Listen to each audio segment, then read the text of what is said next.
Hello students, welcome to e-learning session in plant cell and tissue culture. Today in this session, we learn about the definition of somaclonal variation, reasons for generation of somaclonal variants, selection of somaclonal variants, and few applications by somaclonal variation.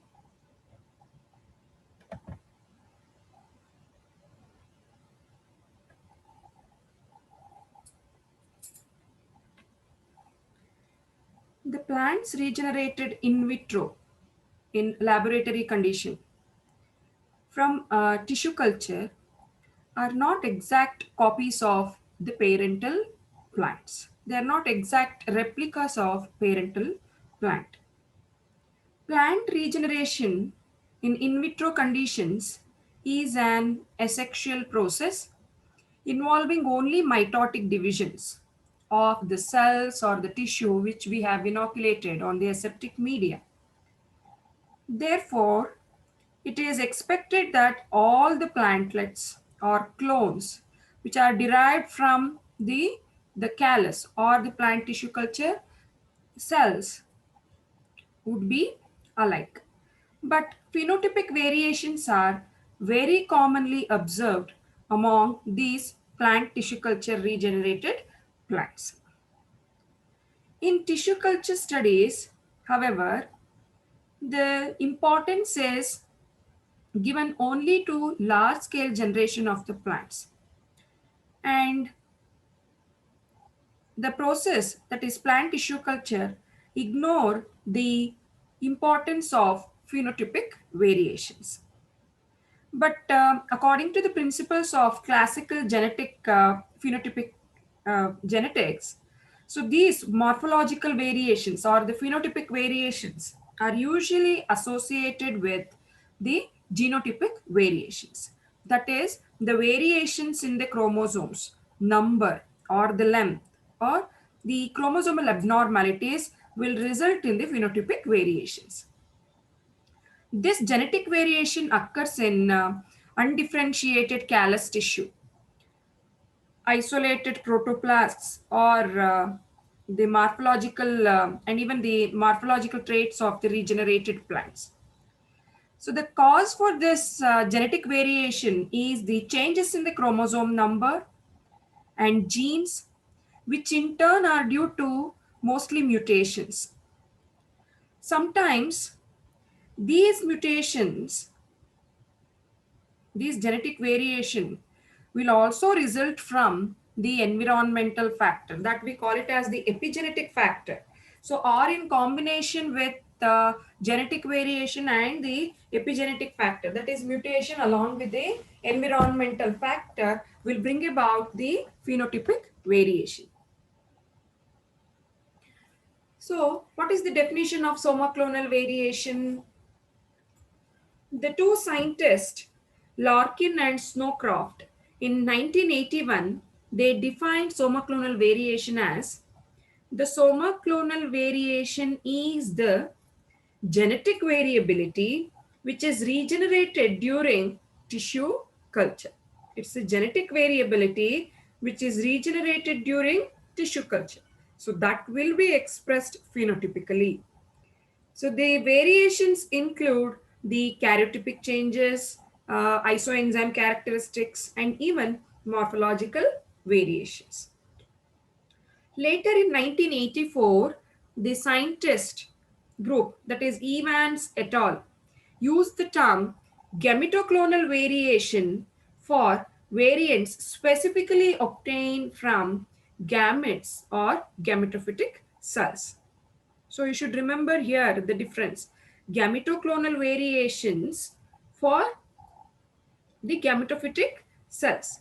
Somaclonal variation studies were initially done on sugarcane and potato, since they had some useful traits of agronomic importance. Somaclonal variation that persists as heritable change that will be inherited from one generation to another generation. These variations are not only observed in the callus tissue, they also found in the field transplanted plant, that is hardened. After hardening the tissue culture regenerated plant, we'll find this morphological variation. So based on the type of the tissue that is involved in this process, or it is showing the variation, these somaclonal variations are classified as caliclones if you find the variation in the callus tissue. Caliclones means the somaclonal variation observed in the callus tissue. Next, protoclones. So these are the somaclonal variants. They are obtained from protoplast culture. The another one is mericlones. So these are the somaclonal variants. They are obtained from meristem culture. So one is from the callus culture. If you get the variants, they are called caliclones. When you are culturing the protoplast, if you get the variants, they are called as protoclones. And when you are culturing the meristem, if you find the variants, they are called as the mericlones.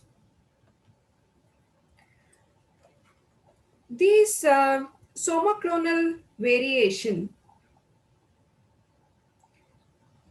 may occur at in like broadly, if you classify where these somaclonal variations are observed, broadly if you classify, you may find this variation in the pre-existing cells of the explant. We select the explant from the parental plant and we inoculate it on the aseptic media under in vitro condition. So the explant what we have selected, that itself may have the reason for the variation. Or the another way is the variation could be induced while culturing or growing this explant under in vitro condition. So broadly, if you classify, either explant has the variation or else the culture condition may influence the tissue to develop the variation. This somaclonal variations are, that is, the somaclonal variation is influenced by the genotype as well as the explant factors. Second one, it depends on the culture duration. So that also play an important role in inducing the variation. And the growth hormones what we use during the plant tissue culture to regenerate the complete plant. During that period also, these variations may be observed. We learn about these factors in detail now. First one will take up the genotype and the explant factors.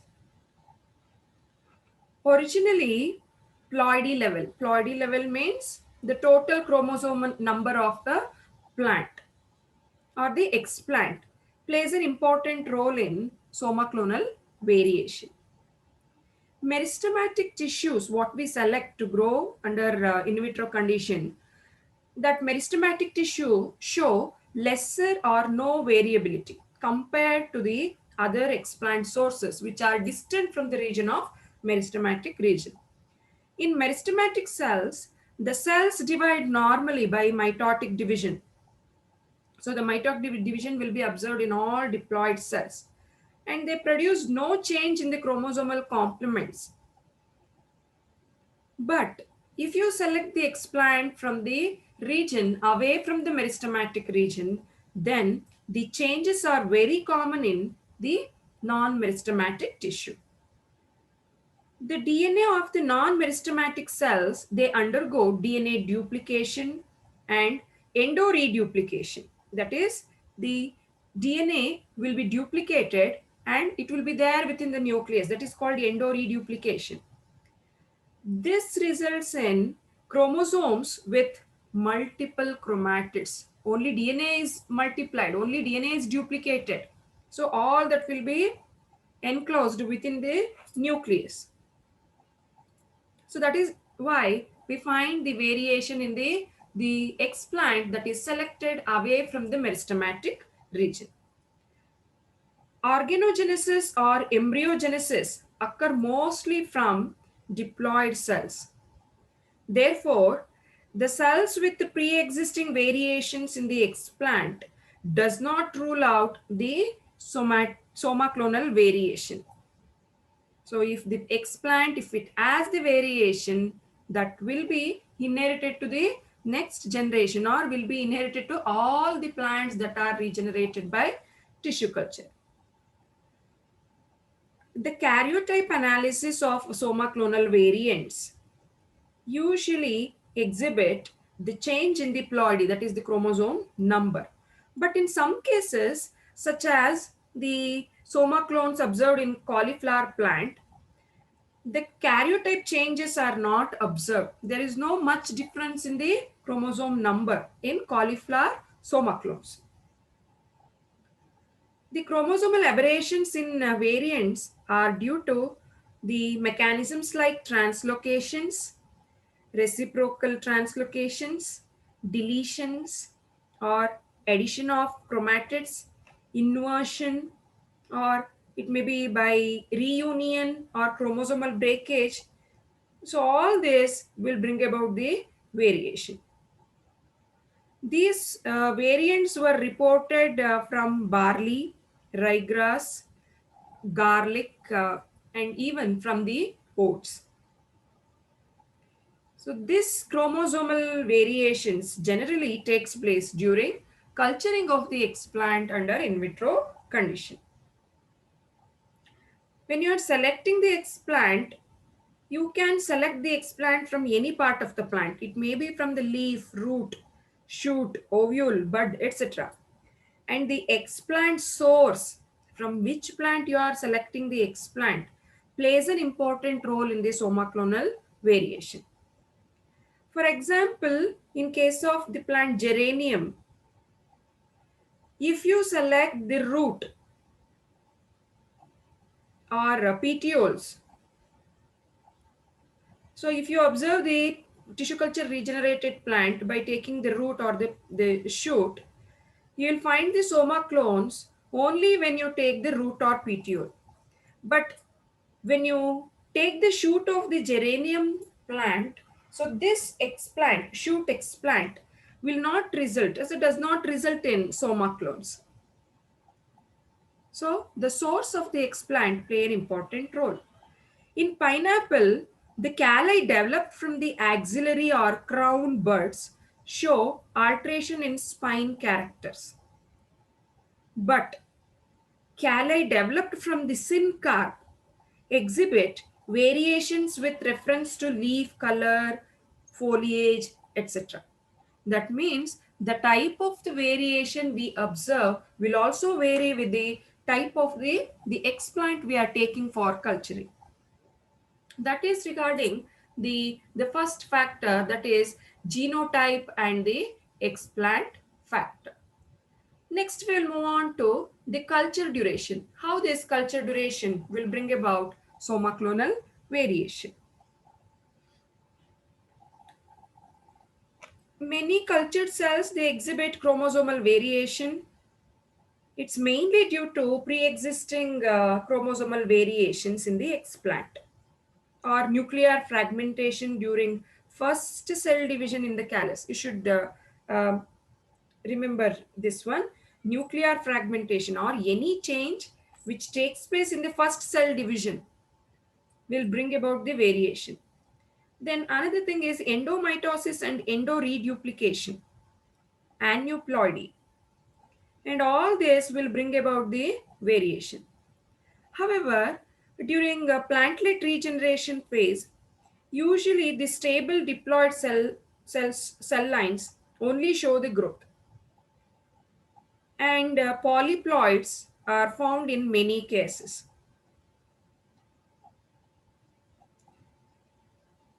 And these variations will be increased with the increase in the age of the culture. If you do repeated subdivision, the chances of getting the variation will be more. So that is regarding the culture duration factor. That also play an important role in bringing about the variation. Next, we'll see how the use of the growth hormones in the media will bring about the variation. So these growth hormones like auxin cytokinins play a significant role in influencing the cell cycle events. For example, 24D, 245T are known to increase the chromosomal abnormalities at higher concentrations. In case of tobacco, Nicotiana, we will observe the variation or somaclonal variation with increased concentration of benzyl aminopurine from 5 to 10 millimole per liter. So these growth hormones are supplemented in the media in order to induce the shoot and root. But higher concentration of these growth hormones will also bring about the variation. So these somaclonal variants usually arise from the abnormalities in the chromosome number or the length or the structure. But some changes may also arise even from the single gene mutations. So not only the length and the number, but also the gene, also the way in which they are arranged on the chromosome. All these play an important role.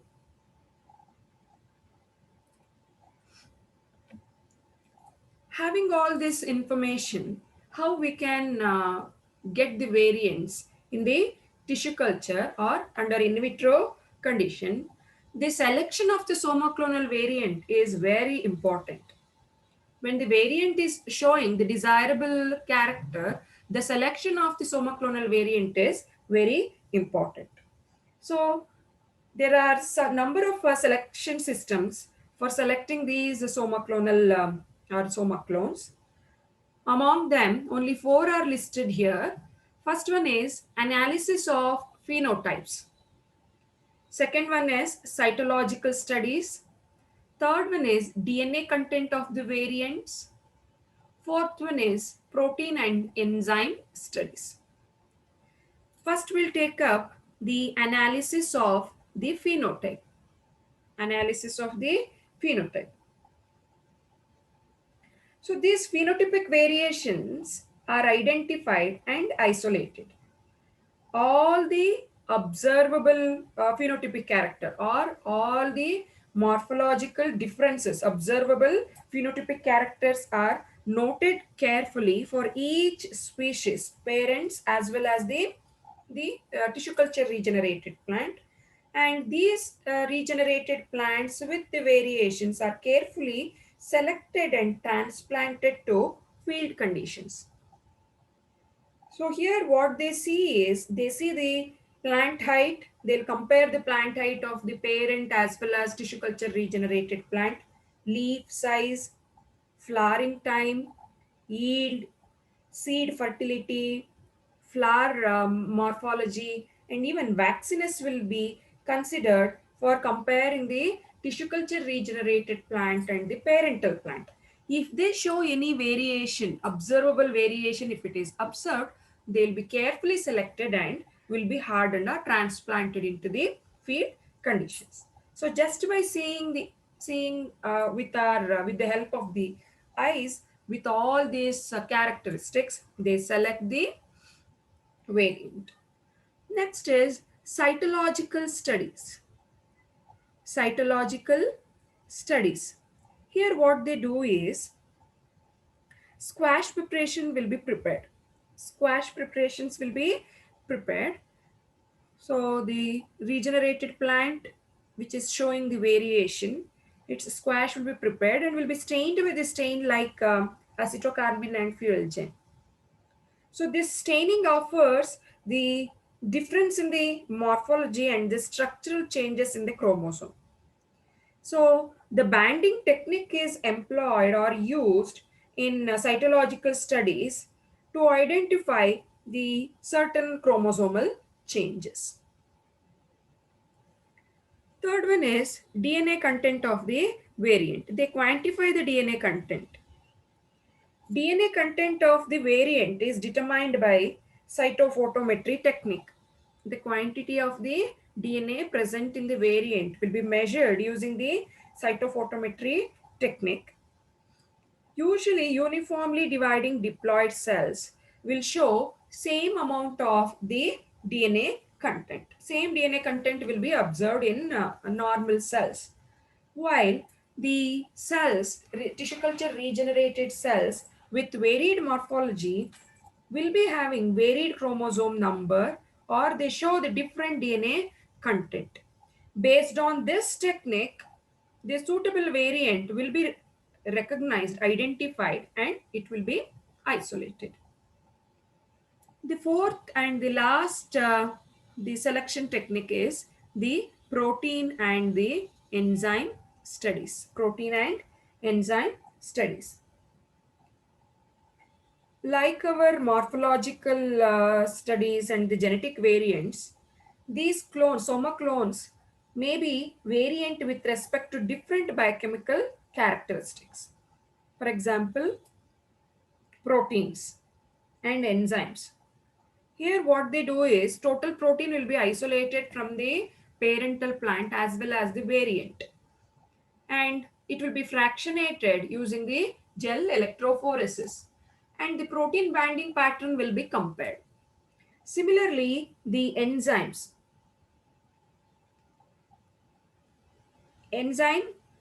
a protein binding will be compared between the variant and the parent. So that is also the another selection method in selecting the somaclonal variant. So by all these means, these somaclonal variants will be selected. So which marker will be used for the selection of the somaclonal variation? So in the previous slide, we saw how to select the variant. Apart from that, you have to select them very keenly, very precisely, using certain markers, so that even after many generations, they should reproduce the same characteristic from one generation to another generation. So which selection markers will be used for the selection of the somaclonal variation? The first one is disease resistance. Then another one is herbicide resistance. Third one is environmental stress. So these are the selection markers for selecting the somaclonal variation. What will they do in disease resistance? Here, the somaclonal variant or the tissue culture regenerated plant which is showing variation will be allowed to grow on the media supplemented with the toxin that is released from the pathogen, or it will be grown on the media which is having the pathogen derived protein. So when you grow like that, if the variant is surviving in the presence of the toxin or the pathogen protein, that indicates that the variant what we have selected is showing the resistance against the particular pathogen. This is how they select the variant using the disease resistance. So it's a very potential technique in selecting the variants. In 1979, the scientist Benke isolated potato plants from the callus, and these were selected for resistance to toxin culture filtrate of Phytophthora infestum. So this Phytophthora infestum toxin was incorporated in the media, and the uh, potato plants which has to be regenerated from the callus was allowed to grow on the media which was having the toxin derived from the Phytophthora infestum. Like that, they have isolated the Phytophthora infestum resistant potato plant. Then another one is herbicide resistance. So this herbicide resistant character of soma clones, like disease resistance, is a very important criteria in plant breeding and crop improvement programs. Here what they do is herbicide compounds are added to the cultures at varying concentration. So that concentration, the plant breeders or the crop improvement officers will be knowing that, and they inoculate the cells with the varied concentrations of the herbicide, and the resistant isolates will be screened. So this will be just like our disease resistance, but we are inoculating the callus or the protoplast in varying concentration of the herbicide compounds. The last one is environmental stress. Here, what they consider is drought resistance, salt resistance, waterlogging, etc. are important characters often observed in soma clones. And such clones are isolated and they'll be propagated in large number. And this selectable marker has been used in selecting high salt tolerant strains of tobacco. So these tobacco variants were isolated by the scientist neighbors in 1975. And these environmental stress resistant, resistance or the tolerance may be due to physiological adaptation of the plant rather than the genetic modification. So here environmental factor or epigenetic factor, they play an important role. Next, we will move on to the applications of somaclonal variation. This somaclonal variant production has a wide range of application in many crop plants. We will see them one by one. So the somaclonal variation from the callus culture or the protoplast cultures, they serve as the potential source of germplasm. They are the potential source of germplasm in plant breeding program because they'll have the different genetic makeup compared to the parental germplasm. Second one is somaclonal variation offers variations in adapted genotype, and it's a useful criteria in plant breeding technique. This somaclonal variation technique is very useful in designing the desirable agronomic trait carrying crop plants, and this has been practiced in various the crop plants. We'll see them how this has been used in various crop plants.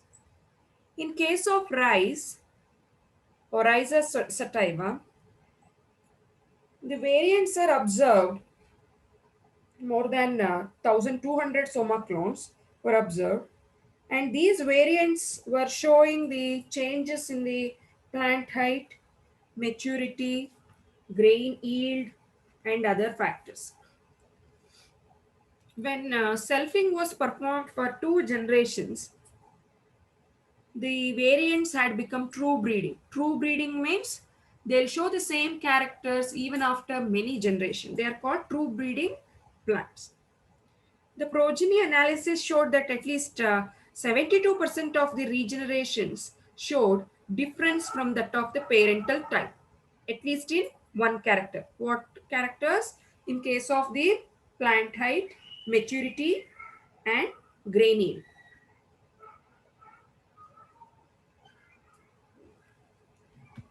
Next, in case of the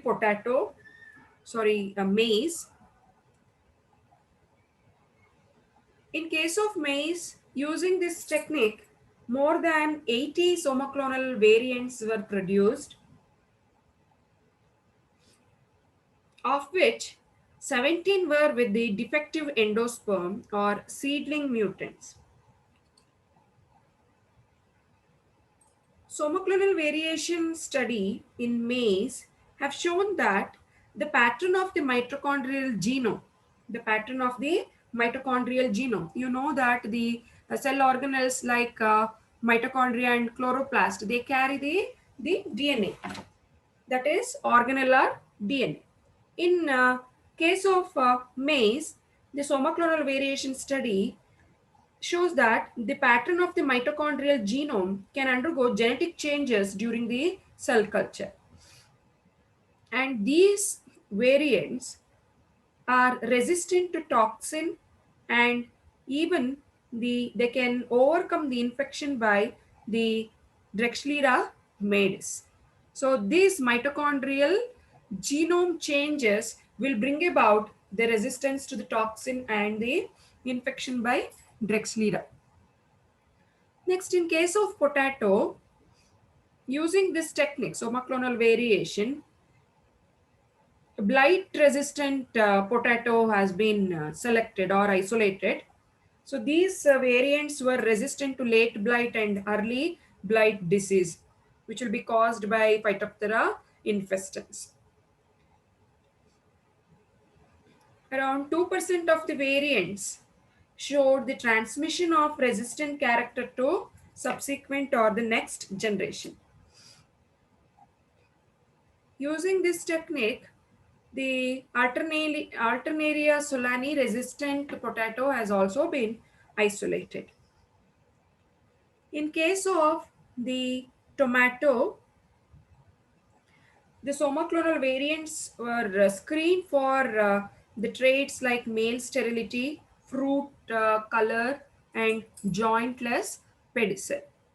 So, in almost all the crops, they have used this technique for raising the crop with desirable characteristic.